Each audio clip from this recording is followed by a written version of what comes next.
Cinema Classics is sponsored by the Gateway Film Center and is produced by John DeSando and Johnny DiLoretto.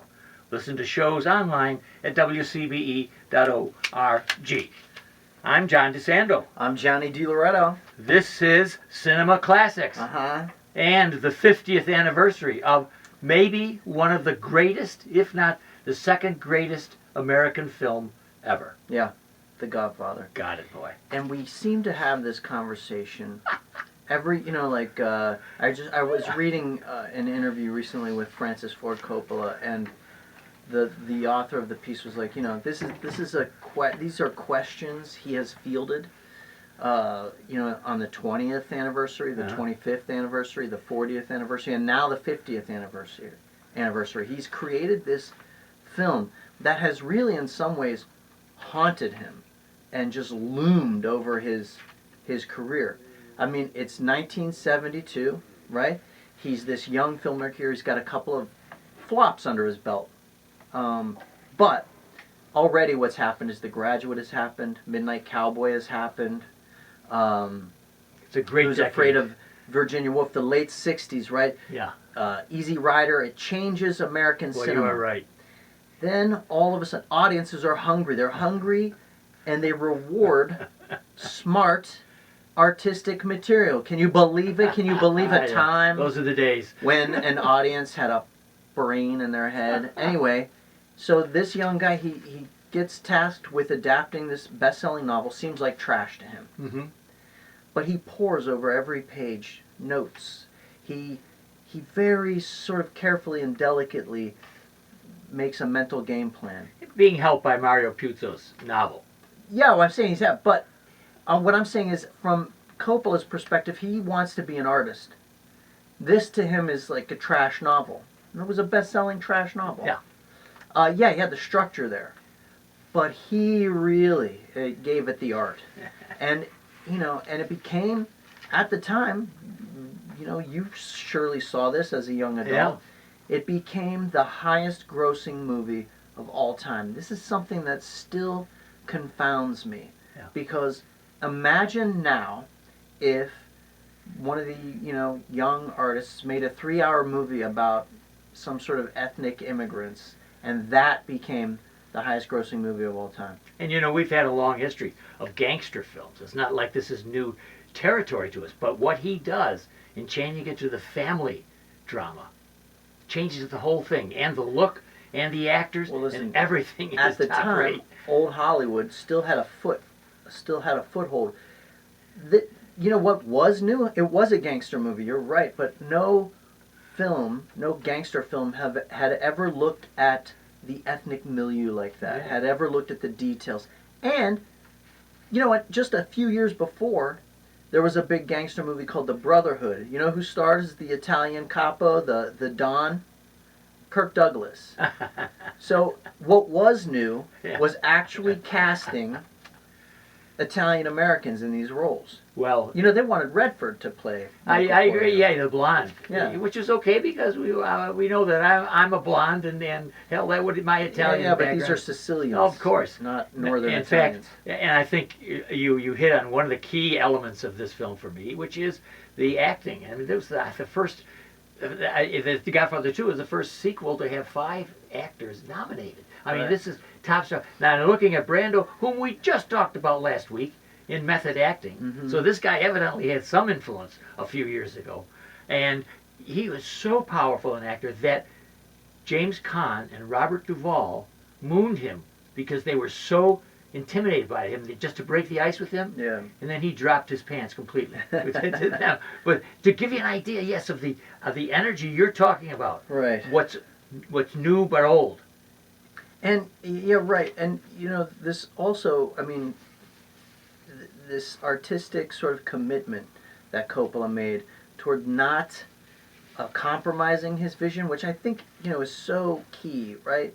We have this discussion all the time, especially when you're talking about Hollywood films and films that are test screened for audiences and etc.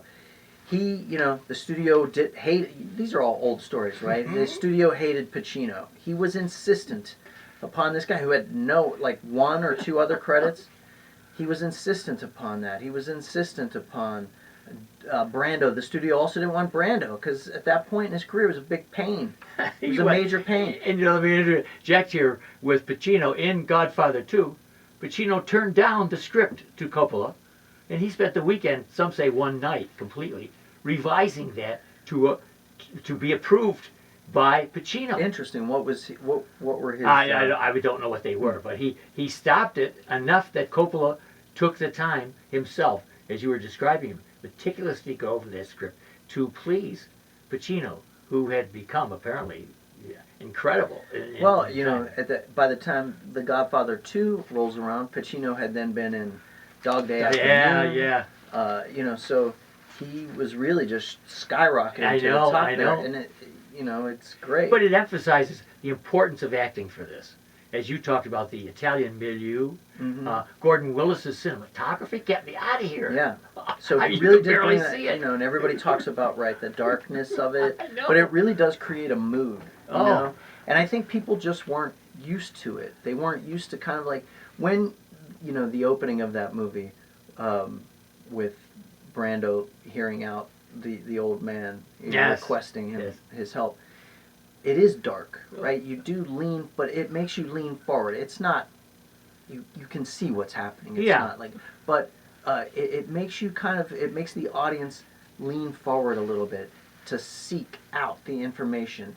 And, and Coppola keeps rewarding their curiosity. He keeps rewarding, the integrity of the story by engaging the audience smartly through character, through composition, sound, the production design, the editing it's all is there. Terrific, yeah. And I think he was pushing the idea of America, of greed, Right. of the corporate structure. I mean, he weaves everything in there without just putting it right in front of you. You know it, you feel it. I'm watching not just about a family, I'm looking at my family. Right, and that's the beauty part of the movie, right?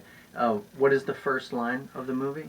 The little guy, he says, "What is America to me?" or something like that, right? Nice. So you're exactly right. The movie is not really about gangsters. No, I know. It's really about capitalism and the toll it takes in pursuit of greed. Having, trying to have some kind of integrity in your pursuit of profit, right? The Brando character, Don Corleone, he says he doesn't want to deal drugs. That's the big line that he won't cross.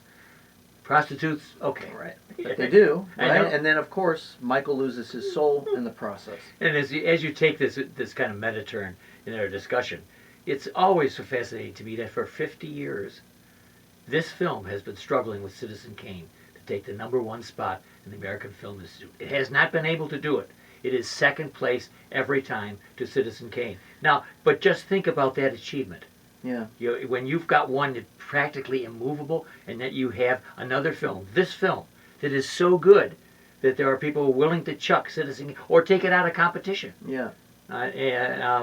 The British Film Institute. And isn't it great how vastly different they are? Oh gosh! Citizen Kane is a much flashier movie. Yes. It moves a lot faster. It jumps back and forth in time, and place.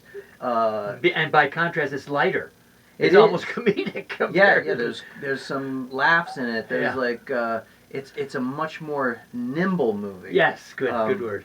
But stylistically so different. Yeah, I love it. I love that both of those movies are in the conversation. Yeah, you've got some emerging actors. First of all, you have Al Pacino, who goes on to get the Oscar in 2, right?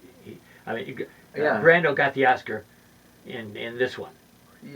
I can't remember. I think it is. No, Pacino doesn't win. He didn't win the Oscar because he didn't win it until Scent of a Woman. Is that right? Oscar. Okay. But he was nominated. De Niro wins, I think, for De Niro Godfather wins 2 for playing exactly. Yes. young Vito. Yeah, oh my gosh! What can you imagine this acting? Yeah, it's amazing. So much more to talk about The Godfather. If you want to hear the full conversation, head on over to WCBE.org, and you can listen to Double Take on the podcast experience page.